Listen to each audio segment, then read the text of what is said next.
ಕಲಿಸುವಂತ ಪಾಠಕ್ಕೆ ಪೂರಕವಾದಂತ ಚಟುವಟಿಕೆಯನ್ನು ಮಾಡ್ತಾ ಇದ್ದಾರೆ. ರಿಯಲ್ ಲೈಫ್ ಅಲ್ಲಿ ನೀರಿನಲ್ಲಿ ಮುಳುಗಿದಂತ ವ್ಯಕ್ತಿಗೆ ಹೇಗೆ ಪ್ರಥಮ ಚಿಕಿತ್ಸೆ ಮಾಡಬೇಕು ಅನ್ನುವಂಥ ಆಕ್ಟಿವಿಟಿಯನ್ನು ಅವರು ಮಾಡ್ಕೊಳ್ತಾರೆ.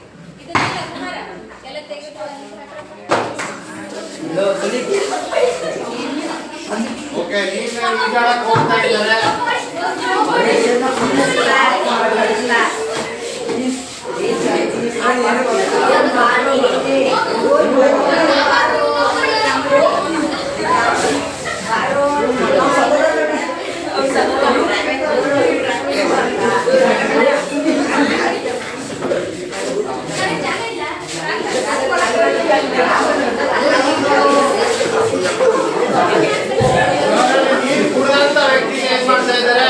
ನೀರು ಹೊರಗಡೆ ತೆಗಿತಾ ಇದ್ದಾರೆ.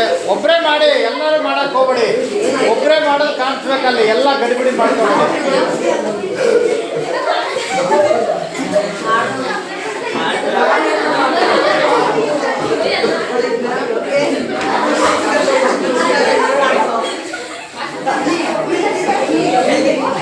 ಓಕೆ, ಬಹಳ ಮುಖ್ಯವಾಗಿ ವ್ಯಕ್ತಿಯನ್ನ, ನೀರಿನಲ್ಲಿ ಮುಳುಗಿದಂಥ ವ್ಯಕ್ತಿಯನ್ನ ಕೈಲೇ ಹಿಡ್ಕೊಂಡ್ರೆ ಅವರು ನಮ್ಮನ್ನು ಮುಳುಗಿಸ್ತಾರೆ. ಆದ್ರಿಂದ ಬಟ್ಟೆ ಹಗ್ಗ ಕೊಟ್ಟು ಎಳ್ಕೋಬೇಕು ಅನ್ನೋದಂಥದ್ದು ಮಾಡಿದ್ರು. ಆ ವ್ಯಕ್ತಿ ನೀರು ಕುಡಿದಿದ್ರೆ ನೀರನ್ನು ಹೊರಗೆ ಹಾಕ್ಬೇಕಾಗುತ್ತೆ. ಹೊಟ್ಟೆಯನ್ನು ಹಂಕಿದ್ರೆ ಹೊರಗೆ ಹೋಗುತ್ತೆ, ಅಥವಾ ತಲೆ ಕೆಳಗೆ ಮಾಡಿದರೆ ನೀರು ಹೊರಗೆ ಹೋಗುತ್ತೆ. ಆಮೇಲೆ ವೈದ್ಯರು ಬರೀ ಹೇಗೆ ಕರ್ಕೊಂಡು ಹೋಗ್ಬೇಕು ಅನ್ನೋಂಥದ್ದನ್ನು ರಿಯಲ್ ಲೈಫ್ನಲ್ಲಿ ಆಕ್ಟಿವಿಟಿಯನ್ನು ತುಂಬ ಚೆನ್ನಾಗಿ ಮಾಡ್ಕೊಳ್ತಿದ್ದಾರೆ. Thank you.